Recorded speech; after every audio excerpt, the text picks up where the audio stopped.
이어서 강의 진행하겠습니다. 요거 똑같이 한 45분 정도 하고 조금 더 걸릴 수도 있겠는데 마무리하겠습니다.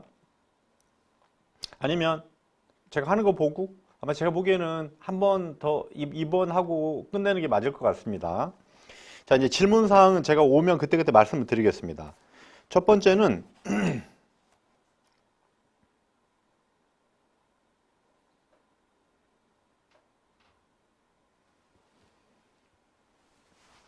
첫 번째 개정세법 질의의 시행규칙 3월 20일 날은 의미가 없습니다. 시행규칙 3월 20일 날 바뀌었다는 거 의미가 없고요. 그냥 2월 28일 날 소득세법 시행령이 바뀌었기 때문에 원천징수 이행상황신고서 신고할 때 원천징수 이행상황신고 신고할 때 식대가 2월분에는 반영되는 게 맞겠죠. 반영은 대부분 많이 못했을 것 같아요. 상관없습니다. 그거는. 그 다음에 중도퇴사자 식대 지급명세서에 반영해야 될까요? 말아야 될까요? 중퇴자들. 중퇴자 원천징수 영주해야 되잖아요. 퇴직일이 다음 달 말일까지 반영해줘야죠. 중퇴자들 반영해줘야죠. 근데 이제 문제는 이런 게 발생할 수 있겠죠. 잘 한번 생각해 보세요. 우리 1, 2월 달에 중퇴자가 있었는데 식대를 우리가 지급명세에서 기재를 못했어요. 그리고 그 사람한테 줬습니다. 근데 여러분 혹시 그 사람이 그 원천징수 그 영수증을 가지고 자기가 취업한 회사에서 합산신고하겠죠. 우리 올해 합산신고할 때 종전근무지에 비과세까지 꼼꼼하게 넣나요, 안 넣나요? 잘 안 넣겠죠. 생각보다는. 만약에 종전근무지 원천징수 영수증에 비과세까지 반영하지 않았다고 가산세가 있을까요? 없겠죠. 근데 우리 회사는 어떻게 하면 되죠? 우리 회사는 내년도 3월 10일 날 지급명세서 제출할 때 중퇴자의 지급명세서에 식대가 빠져 있겠죠. 우리 지급명세서는 반영해서 제출해 주면 되잖아요. 그럼 별 문제가 없겠죠. 그 다음에 또 질문 들어온 것 중에서는 그죠? 그러면 내년 1월 달에는 2022년도 그 하반기 거 1월 31일까지 제출하고요. 내년 1월 달 거는 2월 말일부터 이제 순서대로 제출하면 되겠죠. 근로소득에 대해서. 그 다음에 또 저한테 말씀하셨던 부분은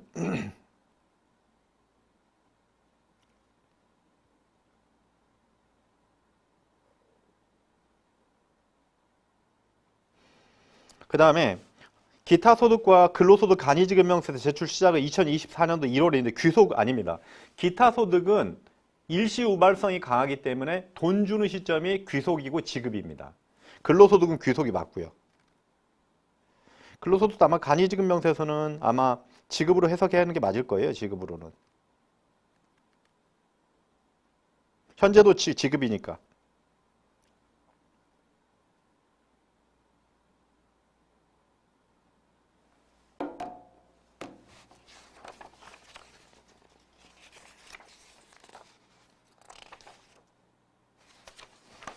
잠깐만요. 잠깐 일용직 하나 질문 들어온 게 있어서 제가 체크 좀 하고 오겠습니다.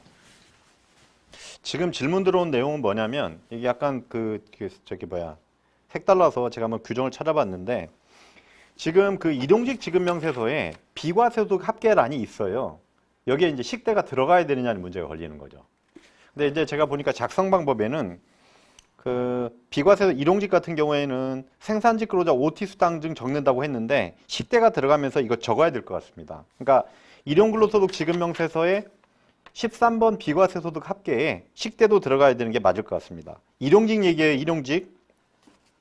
그 다음에 또 저한테 질문하셨던 분 한 분은 식대 비과세가 원천징수 영수증상 13번, 14번, 16번 16번 합계가 과세근로소득 합계죠. 그게 아니죠. 식대는 정규지급명세서에서는 16번 과세근로소득이 아니고요. 비과세에 별도로 기재되는 부분이죠. 과세되는 근로소득과는 전혀 관련이 없는 거죠. 그럼 일단 원천징수 영수증 있을지 모르겠네. 자, 그 다음 또 강의 진행하겠습니다. 자, 그 다음에 22번. 현금 영수증 의무 발급 업종이 확대됐어요. 그래서 여기 보시면 그 가구 도매업, 전기용차 조명장치, 전기용품 조명장치 소매업, 의료용기구 소매업 등 도소매업이 들어와 있는데 업종이 백화점이나 이런 게 들어왔네요. 육류 소매업도 들어왔는데 우리 식육점도 현금 영수증 의무 발급으로 바뀌네요. 자동차 중개도 마찬가지고. 여기 체이나 편의점도 들어오네 이제. 편의점도 현금영수증 의무 발급이 아니었는데 들어오네요. 그 다음에 전세버스 운수업 등의 몇 개, 이사, 그죠? 주선사업이나 주차장 운영업 현금영수증 의무 발급에 들어오고요. 그 다음에 통신장비 수리업, 보일러 수리도 현금영수증 의무 발급에 들어가. 이거는 2024년도부터. 아마 앞으로는 전체 업종이 현금영수증 의무 발급으로 바뀔 것 같습니다. 많은 업종이 소비자를 대상으로 하는 업종에 대해서는.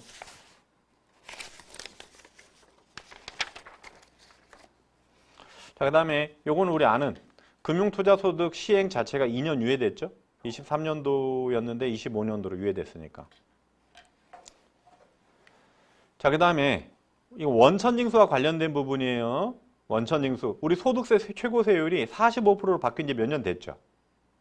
45%로. 근데 원천징수 비실명 비영업대금액에 대한 원천징수세율은 옛날에 소득세 최고세율은 42%에 머무르고 있었어요. 그래서 소득세 최고세율과 일치시키려고 여러분 45%를 일치시켜줬다.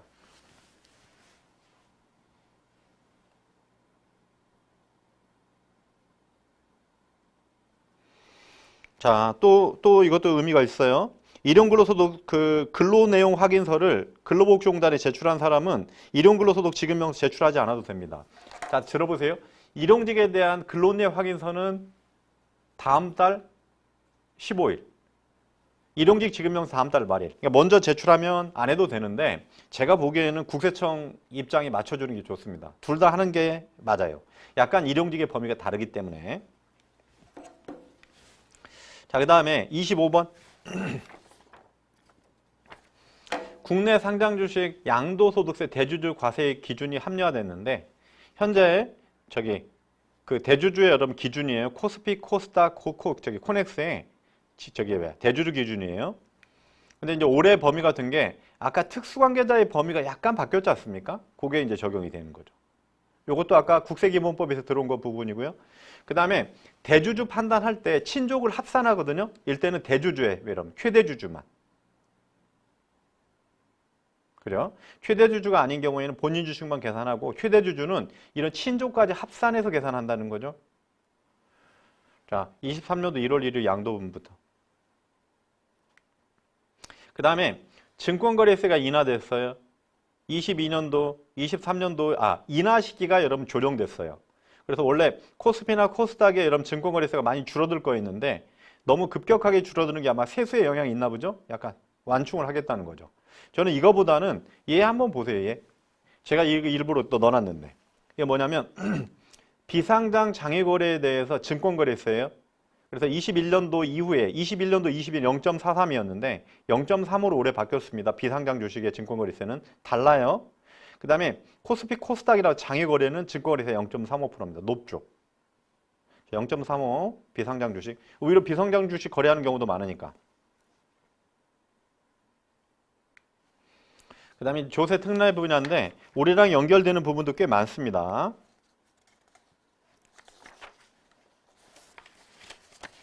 자, 1번 첫 번째. 조세특례제한법상 중견기업의 범위가 명확한데 공공기관이나 지방공기업은 중견기업이 아니다. 이게 아마 여러 가지 문제가 많이 야기됐었어요. 중소기업 취업자 감면이나 뭐 이런 게 공공기관은 여러분 공공기관이나 지방공기업은 중견기업이나 중소기업에 해당이 안 된다. 그 다음에 요거 여러분 좋습니다. 2번 조세특례제한법상 청년 연령 범위가 확대됐어요. 이게 뭐냐면 엄밀하게 말하면 법인세하고요 소득세에 여러분 연령 제한이 좀 달랐던 부분이 있습니다. 그래서 2018년도에 청년을 중소기업 취업자 감면 같은 경우 청년을 34세까지 확대해 줬는데 나머지 법인세법은 청년이 그대로 29세에 머물러 있었어요.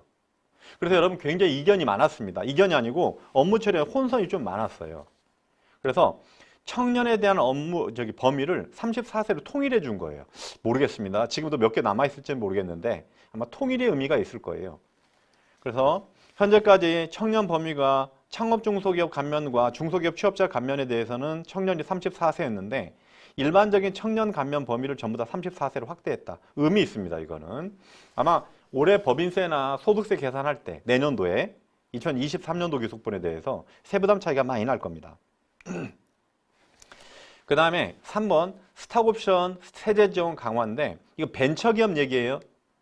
벤처기업인데 이게 상장은 안 됩니다. 비상장하고요. 코넥스 상장 정도까지 인정이 돼요. 스탁옵션 행사액에 대해서 작년까지는 2022년도까지는 5천만 원 한도로 비과세 해줬는데 이게 비과세 한도가 2억으로 늘어납니다. 그 다음에 누적 한도라는 게 처음 만들어졌어요. 비과세 한도가 2억인데 누적 한도는 한 회사에서 받은 게 여러분 뭐예요? 5억. 누적 한도를 부여해 주는 거죠. 한 회사에서 받은 여러분 스탁옵션 행사액을 5억 한도로. 그 다음에 분할납부가 가능하죠. 자, 분할납부 세금을 5년간 나눠낼 수 있는데 이거는 그 분할납부 대상에 코스피, 코스닥 상장 벤처기업 스탁옵션 행사액도 포함한다. 분할납부에 대해서는. 됐죠? 그 다음에 맞죠? 자, 일단 스탁옵션 행사액 비과세 분할납부 특례에 분할납부 대상에 코스피, 코스닥 벤처기업도 포함이 됐다. 5년간 세금을 나눠낼 수 있는 거. 비과세는 뭐만? 비과세는 그 비상장, 코넥스 상장 기업에 대해서만 2억으로 늘어난 거고요. 섞여 있으니까 헷갈릴 수 있는데 요거는 여러분 비상장 코넥스만 여러분 이해하시고 이 부분은 모든 여러분 벤처기업에 적용이 된다.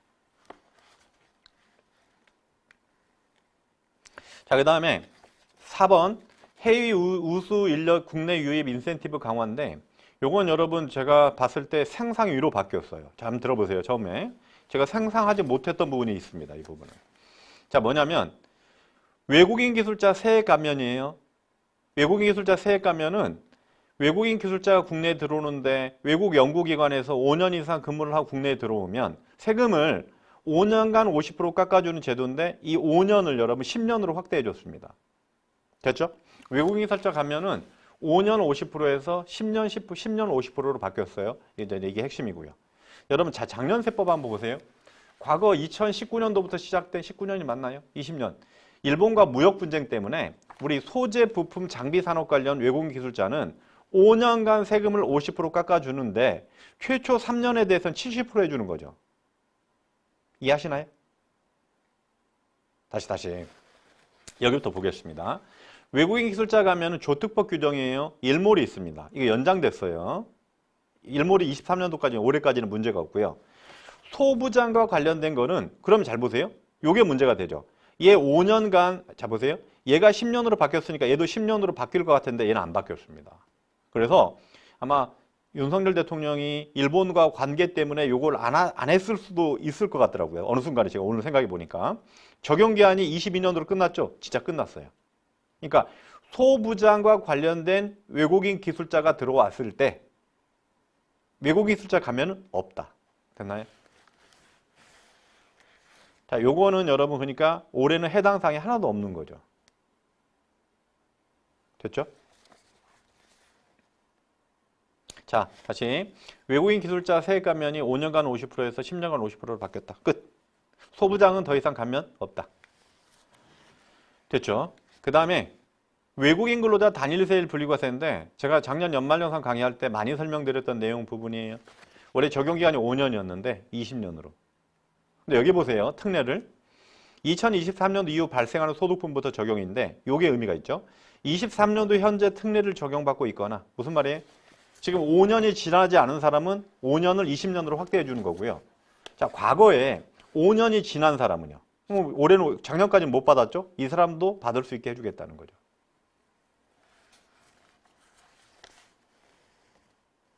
됐죠? 굉장히 중요한 규정이죠. 그 다음에 내국인 우수인력 국내 복귀에 대한 여러분 소득세 감면 기간이에요. 그래요. 내국인 우수인력 국내 복귀에 대한 소득세 감면인데 자연계, 이공계, 의학계, 박사학위 소지자로서 외국 대학이나 연구기관에서 5년 이상 근무한 사람이 국내 연구기관 등에 취업을 하면요. 세금을 5년간 깎아주는 제도인데 50% 이걸 10년으로 확대했다. 그럼 얘랑 연동돼서 갑니다. 기술자 감면하고. 되셨죠? 그 다음에 5번 중소기업 취업자 소득세 감면 제도가 확대됐어요.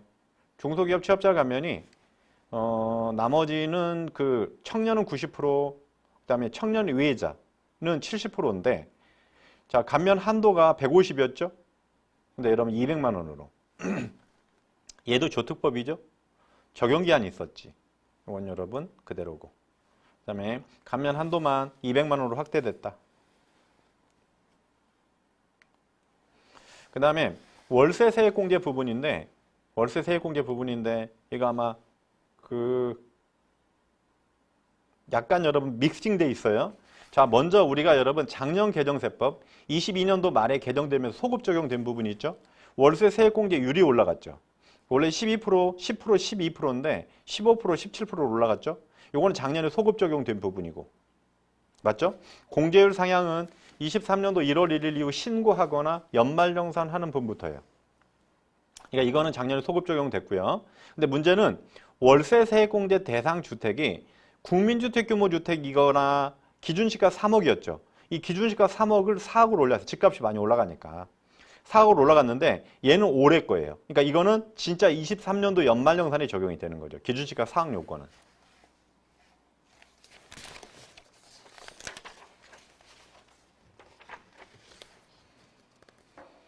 되셨죠? 그러니까 지금 여기까지는 작년에 업데이트 됐을 것 같고 여기 기준시가 3억에서 4억으로 바뀐 부분은 올해부터. 여기 한번 보세요. 그 다음에 자, 상용근로소득 간이지급명세에서 제출에 대한 세액공제 신설인데 요건 저희 같은 어떤 세무대리인, 세무사들에 대해서 상용근로소득 갑자기 제출하다 보니까 세무사회에서 불만이 굉장히 많거든요. 그래서 요거 한 건당 제출하면 200원씩 세액공제 해주겠다는 뜻이죠. 이거는 뭐 저랑 관련되어 있는 부분을 제가 넣어서. 자, 그 다음에 8번. 의료비 세액공제율이 상향 조정됐는데 요거는요, 우리 근로자들 거 아니에요. 개인 사업자 중에서 성실신고 확인 대상자의 얘기입니다. 그래서 아마 근로자들은 작년에 이제 근로자들은 작년부터고 아마 개인 사업자들은 올해 이제 처음으로 시작되나 봐요. 그래서 이거는 근로자들 게 아니니까 여러분 헷갈리시면 안 됩니다. 자, 그 다음에 신용카드 소득공제예요. 신용카드 등 사용금액 소득공제인데 자, 이제 바뀐 부분을 조금씩 보겠습니다. 첫 번째, 신용카드 소득공제는 총급의 25% 넘는 금액에 대해서 공제를 해주죠. 공제율은 동일하고요. 자, 그러면 먼저 이제 우리가 체크해야 될 부분이 자, 올해 여러분 7월 달부터 영화 관람료가 신용카드 공제가 됩니다. 이건 작년에 개정됐는데 시행 시기가 올해 7월 달부터죠. 보여드릴까요? 여기 영화 관람료 자체는 23년도 7월 1일 이후 사용분부터니까. 자, 이해하는데 별 문제 없죠, 이거는? 됐죠? 다시 오셔서. 그 다음에 작년에 우리 생각나시나요? 이것도 엄밀하게 말하면 작년 연말에 법이 개정이 돼서 소급 적용된 건데 이건 1년 썼죠? 22년도 신용카드 전통시장 소비증가분에 대한 소득공제 신설이 됐죠? 이거는 작년에 썼으니까 끝난 거고요. 됐죠? 그 다음에 작년 하반기에 대중교통 이용분 공제율이 올라갔죠? 여기까지. 자, 그러면 이 페이지에서 우리가 건질 거는 영화 관람료예요. 자, 제가 그럼 혹시 질문 때문에 휴대폰 보는 거니까.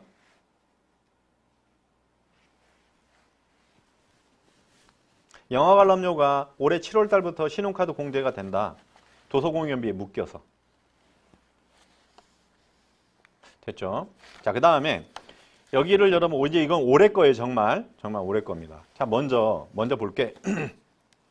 신용카드 공제는 총급의 7천만 원 이하, 7천만 원 초과 1억 2천, 1억 2천 넘는 구간에 따라서 달라지죠. 한도도. 기본 한도도 달라지고 도서공연비 공제가 안 되죠. 도서공연비 공제는 7천만 원 넘는 사람에 대해서는 도서공연비가 안 되죠.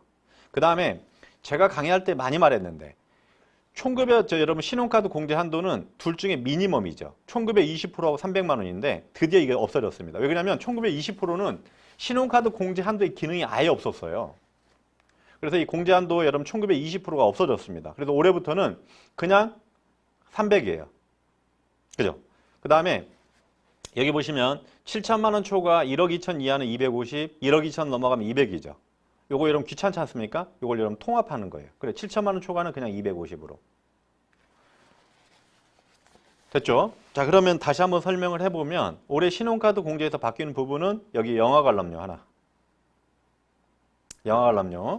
7월 달부터 바뀌는 부분이고 올해 여러분 총급의 20%의 공제 한도의 기능 전산 여러분 삭제됐습니다. 없어졌죠. 그 다음에 1억 2천 넘는 사람에 대한 공제 한도 200으로 줄어드는 부분이 없어진 거죠. 제가 이렇게 표시해 놓은 거예요. 그래서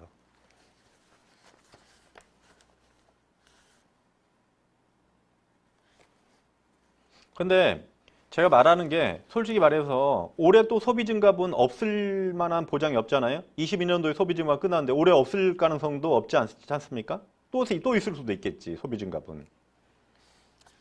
그래서 아마 신용카드 공제는 조금 더 손보지 않을까.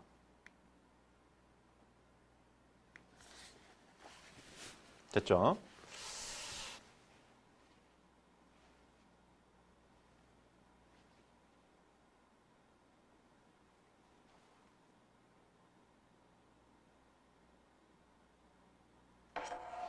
그 다음에 아마 보도자료 보고 말씀하신 것 같은데 뭐 내수경제 활성화 대책 중에서 소비 지원 부분에 대해서 4월부터 12월까지는 아마 요건 아마 법이 통과 안 된 것 같습니다. 전통시장에 대해서 공제를 올리는 거, 문화비 올리는 거 이건 통과 안 됐습니다. 입법 예고도 안 돼 있으니까 아직은 그거는 좀 봐야 될 것 같습니다. 자, 그 다음 여기 한번 보세요. 요건 다 계열이 아마 여러분 어디에도 없을 거예요. 현행 개정안이에요. 근데 뭐가 바뀌는 거냐면 요겁니다. 대중교통 이용분에 대해서 공제율이 작년 하반기에 올라가 있었죠. 잘 보여드리겠습니다. 22년도 하반기에 대해서 80% 올라가죠. 근데 올해 2023년도 개정 아니에요. 자, 대중교통 이용분에 대해서 공제율을 80% 올려주겠다. 아마 처음에 여러분 아마 보도자료 나왔을 때는 올해 상반기에 대해서만 23년도 상반기에 대해서만 올려주게 했는데 1년으로. 이거 23년도 얘기예요. 이건 22년도 얘기고. 그죠? 그래서 요거 굉장히 의미가 있습니다. 개정 아닙니다. 개정안. 법이 통과된 건 아니니까.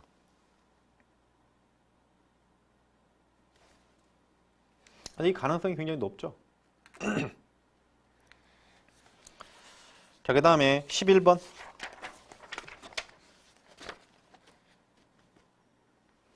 노란우산 공제 여러분 해지와 관련된 부분인데 아마 노란우산 공제는 일반적으로 해지하면 기타 소득, 부득이하게 해지하면 퇴직 소득으로 과세하는데 아마 사회 재난 지역의 15일 이상 이 코로나 관련된 걸 거예요. 그래서 코로나로 하면 여러분 퇴직 소득으로 과세할 수 있도록 법이 개정이 됐다.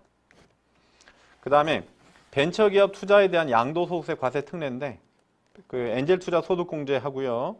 혹시 그 적용기한이 우리 소득공제, 투자조합 출자 소득공제 자체가 원래 22년도에 끝나는 건데 3년 연장됐습니다. 이건 바뀐 거 아니죠, 그러면 우리 입장에서는.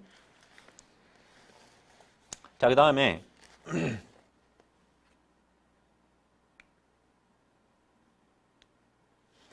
그 우리 벤처기업 스탁옵션 과세이원 특례인데 세금을 양도소득세로 내는 방법인데 대상이 벤처기업이에요.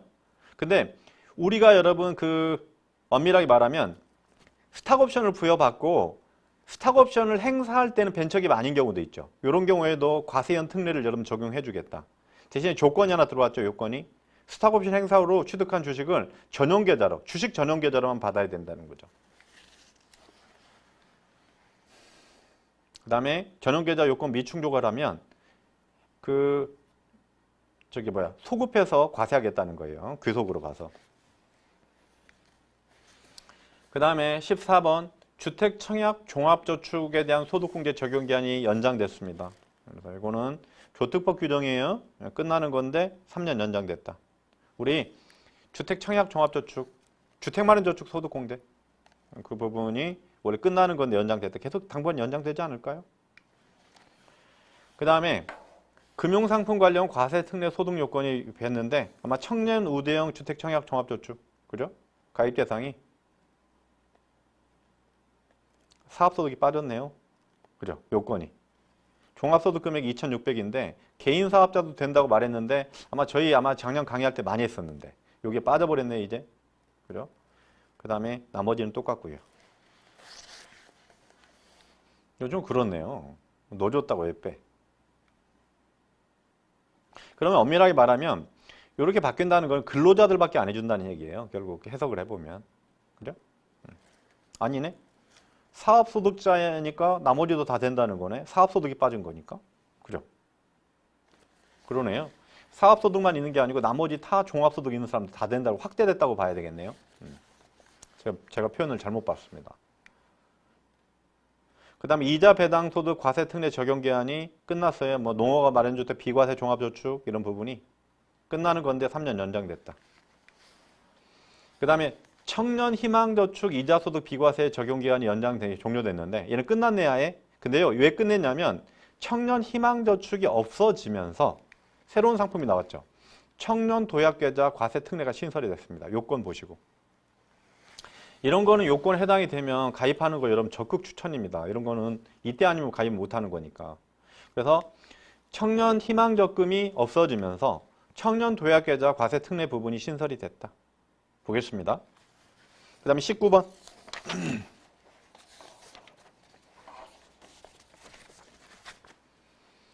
자, 이거는 아마 특별한 게 없었는데 고향사랑 기부금 세액공제 적용 시가 조정이 됐는데 요거는 제가 강의할 때는 뭐 올해부터라고 말을 했는데 맞죠? 개정안에.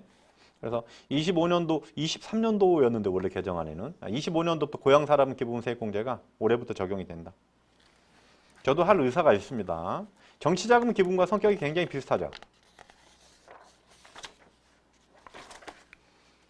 자, 그 다음에 요거는 그냥 가십입니다. 우리 제주도 여름 면세점 갈 때 면세점 한도가 600불이니까 현재 환율로는 한 70만 원 좀 넘죠. 그럴 때까지 면세품을 쓸 수 있었는데 23년도부터는 800불이니까 거의 한 90만 원, 100만 원 가까이 되지 않을까? 이전 분위기로는 환율이.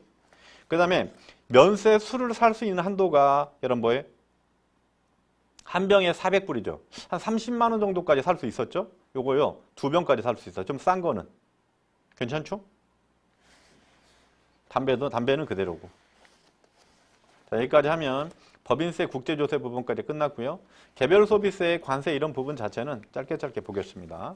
자, 요거 여러분 앞으로 기부금이란 요거가 기부금 여러분 용어 손질되죠? 법정기부금, 지정기부금 이런 부분 안 쓰고 법정기부금을 그죠? 특례기부금으로 바꾸고 이제까지 실무적으로 지정기부금을 일반기부금으로 이름을 바꾼다. 자, 특례기부금, 일반기부금으로. 요게 바뀌기 때문에 서식이 다 바뀌겠죠? 그 다음에 말 많던 접대비 이름이 바뀝니다. 접대비가 여러분 어감이 좀 안 좋죠. 그래서 접대비는 뭐 중소기업이냐 중소기업 아니냐에 따라 한도는 좀 달라져요. 얘가 중요한 게 아니고요. 올해부터 세무적으로는 접대비라는 용어를 안 쓰겠다는 거예요. 그냥 기업 업무 추진비로. 모양 이름은 맞죠? 자, 이제 접대비가 기업 업무 추진비로 이름이 바뀐다. 그 다음에 특례기부금 대상에 과거 법정기부금 대상에 한국장학재단 설립에 관한 법률에 대해서 한국장학재단이 특례기부금 대상 단체에 추가됐습니다.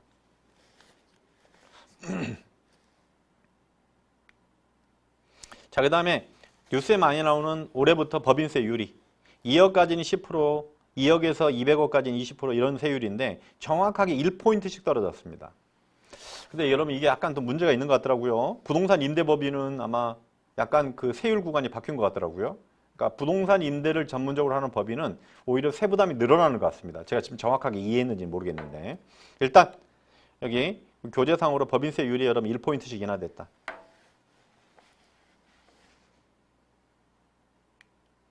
자, 그 다음에 개별 소비세, 관세, 양도소득세, 종부세인데 자, 먼저 여행자 휴대폰 면세 한도가 상향됐죠. 아까 제주도 면세점과 동일하죠. 그러니까 해외여행 갈 때. 제주도도 바뀌었으니까 똑같이 바뀌어야 돼. 관세법상. 그 다음에 여행자 휴대폰 통관 시 간이세율 체계 변경인데 이것도 아마 좀 합리적으로 바뀐 것 같아요. 내용은 뭐냐면 우리가 고가의 물건을 해외로 가지고 나갈 때 그죠? 가지고 나가거나 외국에서 물건을 사서 들어오면 우리가 여러분 세관에 신고하게 돼 있거든요. 그 신고하는 부분이에요. 세율 부분을 좀 고쳐줬죠. 그 다음에 3번에 개별 소비세 과세 대상, 우리 특별 소비세 과세 대상 자동차 범위가 명확화됐는데 아마 친환경 차가 수소 전기차나 하이브리드 승용차가 아마 친환경 차로 들어와서 얘는 무슨 얘기냐면 여기에 해당이 되면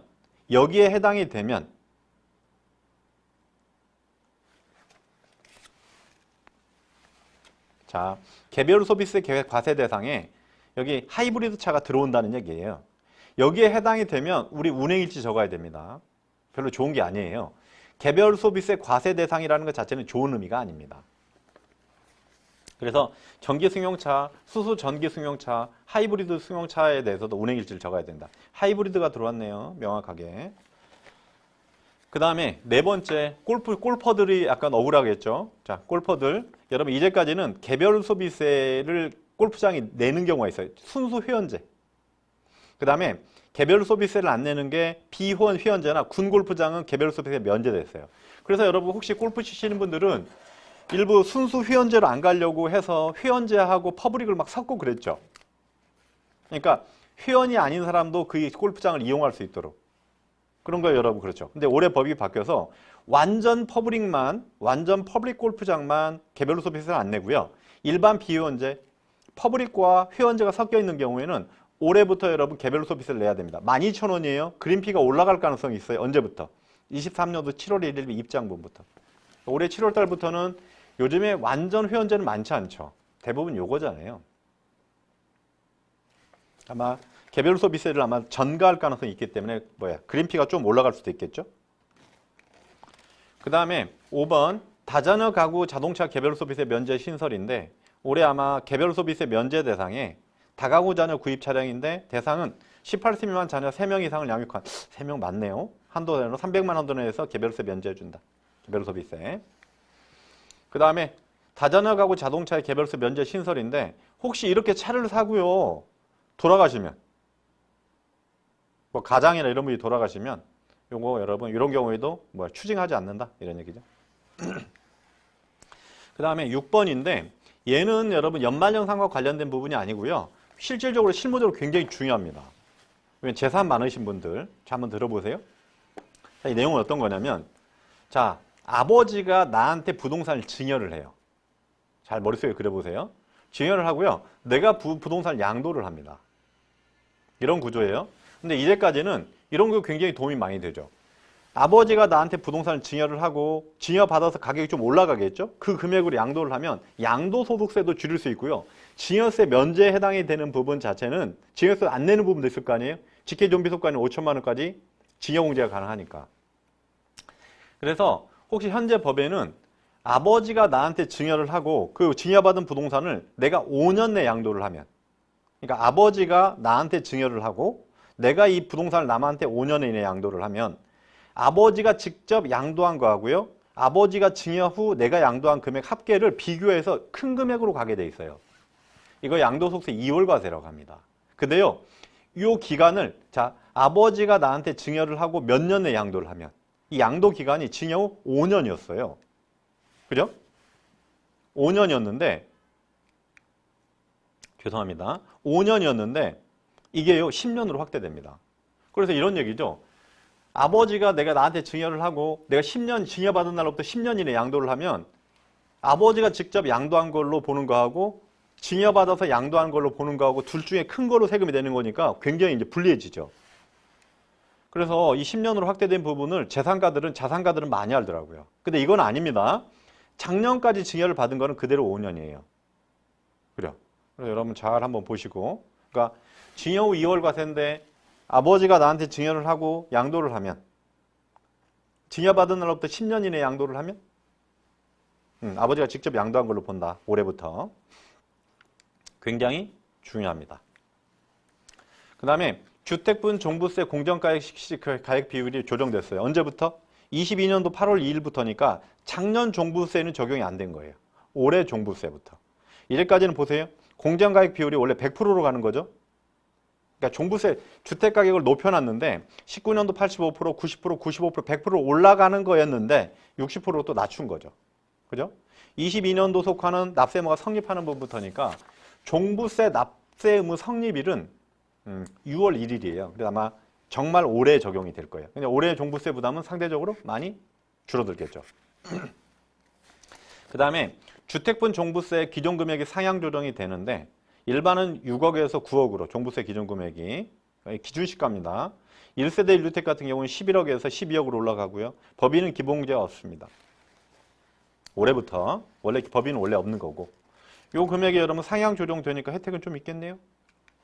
자, 그 다음에 종부세 세율인데 확실히 다르네요. 분위기가. 종부세 세율이 많이 다운되죠. 특히 여러분 법인 보세요. 자, 과세 표준이 94억 넘어가면 여러분 3주택자 6%였는데 떨어졌죠. 그 다음에 법인이 가지고 있는 주택에 대해서도 여러분 종부세율이 많이 떨어졌습니다. 그죠? 여기하고 비교해보면. 올해부터. 중과가 거의 폐지되네요. 그죠? 자, 여기까지 하시고요. 서식으로 보겠습니다. 서식. 첫 번째, 여러분 그 소득세 공제 신고서에 특례기부금, 일반기부금으로 들어왔죠? 그죠? 이렇게 앞장, 뒷장. 그 다음에 지급명세서에 특례기부금, 일반기부금으로 들어왔죠? 일반기부금의 종교단체 외 종교단체로. 작년에는 굉장히 길었죠, 이름이. 뭐 소득세법 몇 조, 뭐 여행기부금 이렇게 돼 있죠. 실무적으로는 법정 지정이라고 썼지만. 그 다음에 기부금 명세서에도 이렇게 써 있죠, 이렇게.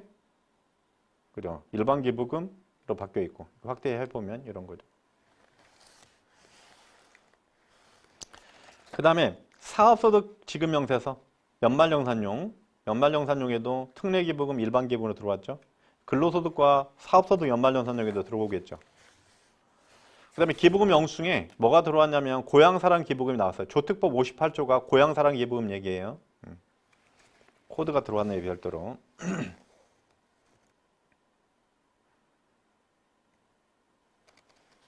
462.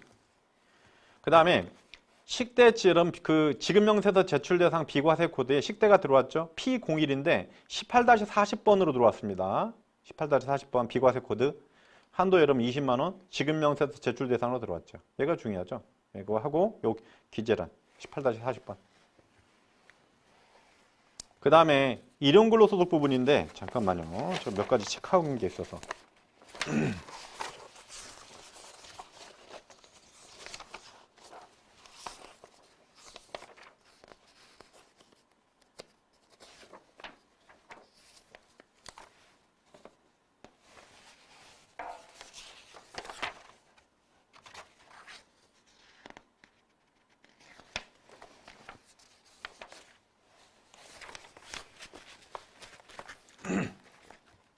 자, 일용근로소득 지급명세서예요. 지급명세서 원천징수 영수증인데 최종근무일이란이 들어왔습니다.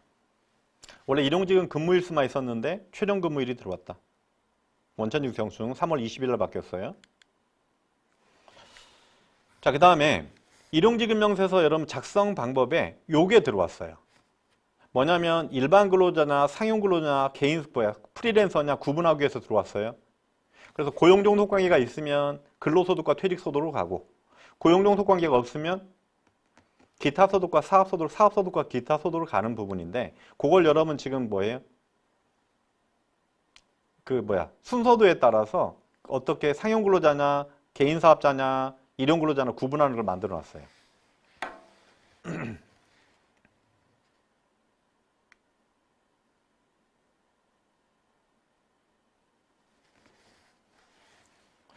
자, 그 다음에 나머지 아까 제가 요거 읽었던 거예요. 요거 비과세 소득란 여기에 적을 때 등이니까 지급명세서 기재대상은 넣어야 맞겠죠. 아까 식대가 여기 들어가느냐 안 들어가느냐 질문이었죠. 들어가야 맞겠죠.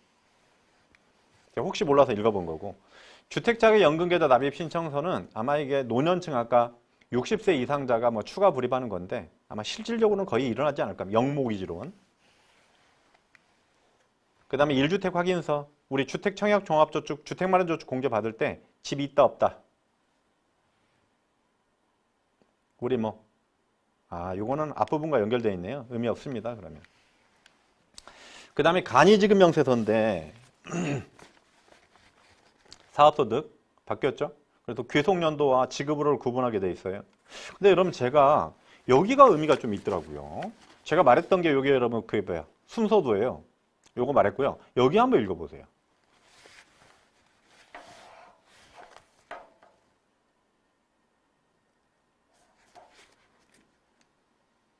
비슷한데 귀속월과 지급월로 구분하는데 지금 그게 없죠. 잘 보세요.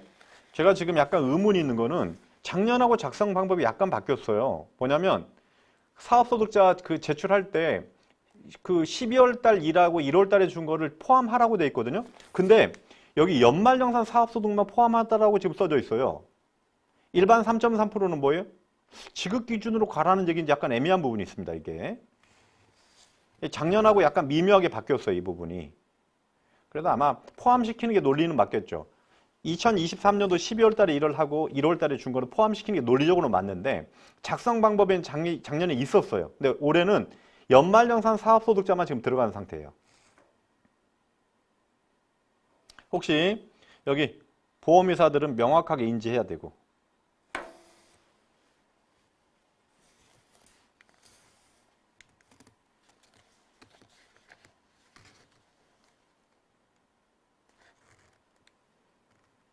제 무슨 얘기냐면 요 작성 방법이 작년에 사업소득 간이지급명세서에 전부 다 영향이 있었는데 올해는 연말정산 사업소득만 이렇게 돼 있더라고요. 굳이 콕 집어서 연말정산 대상 사업소득만 말한다고 하면 일반 사업소득은 이렇게 하지 말라는 얘기잖아요. 네, 여러분 안전하게 귀속월 기준으로 제출하는 게 맞을 것 같습니다. 그 다음에 그 거주자의 여러분 사업소득에 기타 장애업 코드, 우리 3.3% 신고할 때 가장 많이 쓰는 기타 장애업 코드를 설명하고 있어요. 그 다음에 원천징수 이행상황 신고서에 23년도 3월 20일 금투소득이 들어왔죠. A71번으로. 자, 그 다음에 여기 그 원천징수 이행상황 신고서 작성 방법이 총 지급액란 설명하고 있어요. 저건데 금투소득 이 부분 들어왔다. 별 차이는 없고요. 그 다음에 금융소득의 어떤 분리과세 부분 설명하고 있고, 그 다음에 중소기업 핵심인력 성과보상기금 소득세 감면 신청서에 근로자를 구분하고 있습니다. 청년하고 청년 이외자로. 그 다음에 감면 신청한 감면율 부분 바뀐 부분 나와 있고요. 그 다음에 중소기업 핵심인력 성과보상기금도 원천징수 의무자가 중소기업인지 중기업인지 구분하고요. 근로자 유형도 구분하고 있어요. 청년인지 청년 이외자인데. 그 다음에 중소기업 취업자 소득세 감면 신청서도 감면 한도가 올라갔죠? 200으로. 그래서 아마 작성 방법도 200 올라간 걸로 바뀌었고요. 그 다음에 벤처기업 주식매수 선택권 행사이익 비과세인데 누적 한도 누적 금액이 5억으로 올라가 있었죠? 2억, 5억 그 부분 여러분 하려고 총 누적 금액을 여러분 만든 것 같고요. 자, 이렇게 하면 여러분 개정세법 중에서 나머지는 했고요. 서식까지 했고요. 유권 해석인데 올해 유권 해석 여러분 몇 개만 보고 강의 마무리하겠습니다. 잠깐만요. 혹시 질문 들어온 것 좀 설명드릴 수 있으면 해드리고.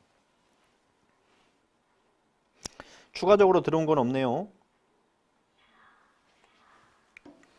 자, 첫 번째. 자, 이거는 여러분 혹시 미리 다운 못 받으신 부분도 있을 거니까 이거는 한번 복구 올려드릴 테니까 다운 받으세요. 법인명의 종신보험을 퇴직하는 임원에게 승계할 경우에 소득세 원천징수 방법이에요. 무슨 얘기냐면 법인이 우리 임직원 종신보험을 들어놓고 그 만기 시점에 임원한테 퇴직금 주려고요. 그 명의를 변경해 주는 거예요. 그럼 퇴직소득에 해당이 되는 부분 자체는 전체를 퇴직소득으로 과세할 수는 없을 거 아닙니까? 회사 규정에 따라서 3배, 2배, 2배, 3배 나눠서 퇴직소득과 근로소득으로 나눠서 과세하라는 얘기예요. 읽어보시면 그 얘기입니다. 그래서 요거는 아마 여러분 같이 지금 수업을 저한테 들으신 여러분 같이 대기업이 아니고요. 중소기업에서 실제로 많이 쓰는 방법이에요. 그래서 한번 의미가 있습니다. 23년도 2월 24일이니까 정말 얼마 안 되네요. 나온 지. 자, 그 다음에 두 번째. 우리 일용근로자 원천징수 할 때 연장근로수당, 요급휴일 근로수당 과세되는 부분이 있어요. 그러면 원래 일용직 과세되는 부분하고 OT수당 비과세를 빼고 과세되는 부분을 합쳐서 일당 15만 원 공제해 주라는 얘기예요. 15만 원 공제해 주고 일용직은 무조건 원천징수 세율이 그냥 6%입니다. 예외사항 없어요. 6%. 그렇게 여러분 6% 계산하고 근로소득세액 공제 55% 적용하라는 얘기죠. 이것도 아마 많이 물어봤나 봐요. 23년도 2월 14일 최근에 나온 거니까. 그 다음에 요거 의미 있습니다. 요거 제가 보기엔 의미 있어서 가져왔는데 이 내용은 뭐냐면 이런 거예요. 이것도 중소기업과 관련된 부분이에요. 중소나 중견기업에서 아마 가족기업들에서 적용이 될 거예요. 무슨 얘기냐면 아버지가 법인의 회장님인데 임원 퇴직하면서 퇴직금 배수를 많이 올려놨겠죠. 그만두면서 퇴직을 하면서 배수를 받아야 되는데 아버지가 안 받으면 나머지 혜택을 나머지 주주들이 가져갈 수 있겠죠. 이런 구조예요. 그래서 아버지가 일부러 퇴직금을 포기하는 거예요. 그럼 법인 입장에서 비용 처리 안 되니까 법인 입장에 도움이 되겠죠. 이거는요. 퇴직금 포기하더라도 세금은 포기한 금액을 포함해서 세금을 내라는 얘기예요. 그죠? 포기한 퇴직금 포함해서 세금 계산하래. 그러니까 함부로 여러분 혹시 정관의 임원 퇴직금 규정이나 정관이나 정관 위임 규정에 퇴직금 규정이 있으면 반드시 여러분 고려해서 잘 만들어 놔야 된다는 얘기예요. 자, 그 다음에 우리 프리랜서 3.3% 대상자에 이 사람들 중소기업으로 보느냐 안 보느냐가 이슈였거든요. 그래서 중소기업으로 보면 접대비 한도가 3,600, 중소기업을 안 보면 1,200 한도인데 이건 중소기업을 안 보고요. 일반 1,200 한도를 적용하겠다 이런 뜻입니다.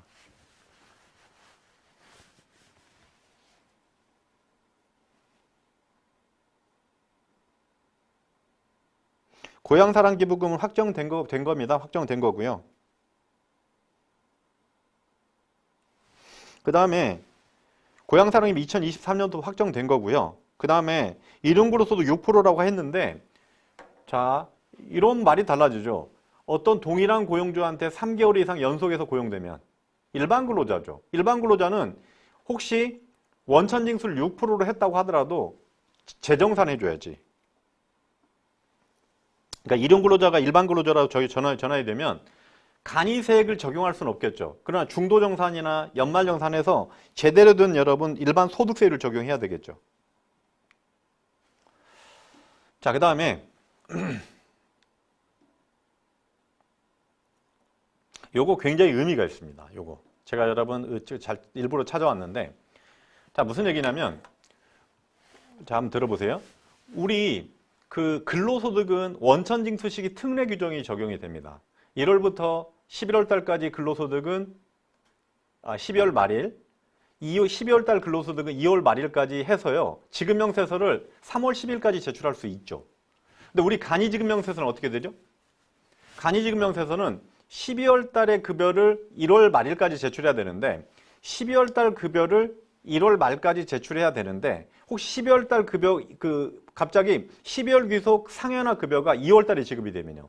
이거 회사에서 예상할 수 없을 부분도 있죠. 그래서 12월 달에 급상여가 2월 달에 지급이 되면 예상이 못하는 급상여가 2월 달에 지급이 되면 정규 지급명세서에는 반영할 수 있어요. 그러나 간이지급명세서는 1월 30일 날 끝났기 때문에 반영을 할 수 없는 문제가 생기죠. 그러면 간이지급명세서 수정을 해야 되는지 말아야 되는지 문제가 걸리는 거예요. 근데 다행히도 혹시 그런 경우에는 간이지급명세서 미제출이나 지연제출 가산세를 부과할 수 없다는 겁니다. 굉장히 도움이 되는 여러분 유권 해석이에요. 자, 다시 2월 달에 여러분 혹시 2023년도 교속 급상여가 지급이 되면 간이지급명세 누락될 가능성이 있죠? 누락했다고 하더라도 가산세 안 물리겠다 이런 뜻입니다. 굉장히 의미 있는 유권 해석입니다. 됐죠? 자, 그 다음에 요거는 뭐 현금 영수증과 관련된 부분인데 자, 현금 영수증 관련된 부분인데 어떤 여러분 현금 영수증 의무발급 대상 사업자가 상대방한테 전자생계산서를 발행해 줬어요. 주민번호로. 근데 상대방이 혹시 현금 영수증을 발행을 해달라고 하더라도 현금 영수증 발행해 주면 안 된다는 얘기예요. 전자생계산서가 더 중요하니까. 뭐 그런 의미로 해석하시면 됩니다. 그 다음에 혹시 일용근로자 격언로 신고를 하면 3개월, 그러니까 이런 거죠. 1월 달 일하고 2월 달 쉬고 3월 달 일하고 4월 달 쉬면 이 사람 끝까지 일용직으로 보겠다는 거예요. 됐죠? 강의는 여기까지 하겠습니다. 혹시 잠깐 질문 받고 마무리하겠습니다.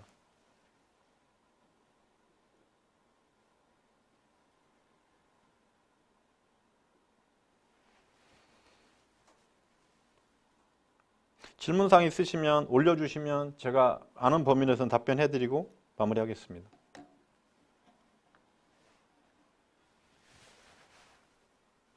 아마 지금 그 식대 부분이 제일 지금 많이 질문이 들어온다고 들었어요. 그래서 식대는 그냥 정규지급명세서 반영할 때는 반영하시고요. 식대는 정규지급명세서는 반영하시고 중도퇴사자나 모든 거 원천징수 이행상황신고서 1월달, 2월달에 반영이 혹시 식대가 총지급액에 빠져있다 라고 하면 그건 나중에 소명하면 되고요. 정 찜찜하다. 그러면 1월달, 2월달 원천징수 이행상황신고서 총지급액만 그 원천징수 세액은 달라지지 않겠죠. 소득세는. 총지급액만 수정하고요. 가산세는 없다는 거죠. 그리고 아마 대상 회사가 올해는 어마어마할 거예요. 그래서 아마 제 느낌상으로는 올해 원천징수 이행상황신고서하고 그 지급명세서 크로스 체크하기가 쉽지는 않을 것 같습니다. 자, 잠깐만요. 혹시 질문사항이 더 있는지 보고요.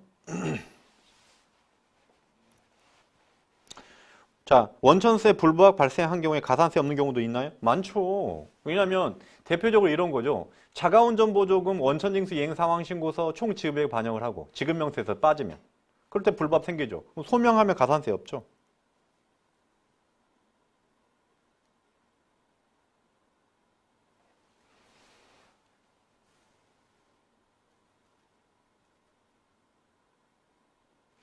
지금 뭐 고향사랑 기부금, 기부금 명세서에 표시돼야 기부금 영수증이나 명세서에는 코드로 들어올 거니까 들어올 것 같고요.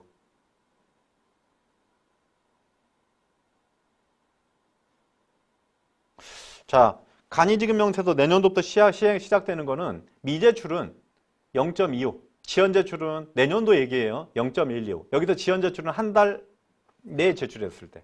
원래 1월 달 거를 2월 말일까지 제출해야 되는데 3월 말일까지 제출했을 때 0.125.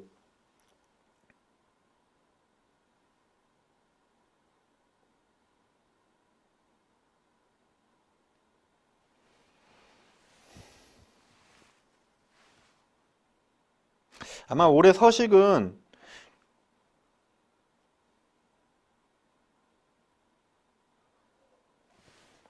그죠? 지금 일용직에 어떤 분이 저한테 물어보는데 세법상 일용직은 어떻게 세법상 정의는 근로를 제공한 날, 근로를 제공한 시간에 따라서 급여를 계산해서 지급받는 자로서 동일한 고용주한테 3개월 이상 연속해서 고용되지 않은 자, 세법상 일용직의 범위예요. 그래서 여러분 하실 때 만약에 회사와 그 일용직을 쓸 때 회사에서 지시하는 업무가 다르다고 하더라도 고용주는 동일하니까 그 일용직 판단할 때는 업무하고 관련 없이 봐야 되죠.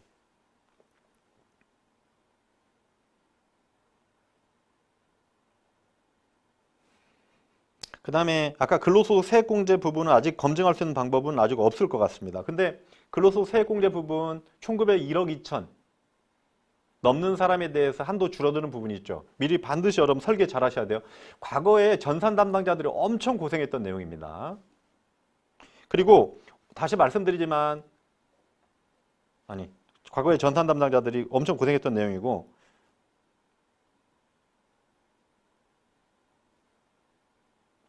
대학 입학 전형료 수능 응시료는 뜨겠죠. 감사 서비스에 교육비에.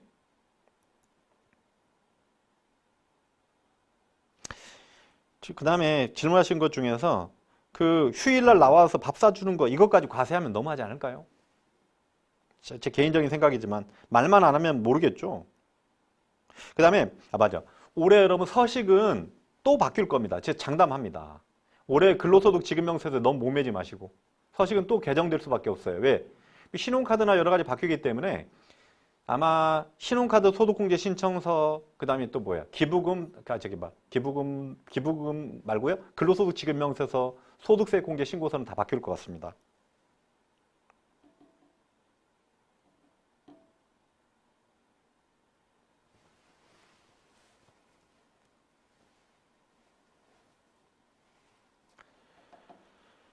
자, 혹시 더 필요하신 부분은 저희 CFO 쪽에 연락을 하시면 필요하면 저희도 그 상담해 드릴 테니까 강의 여기까지 하겠습니다. 수고하셨습니다.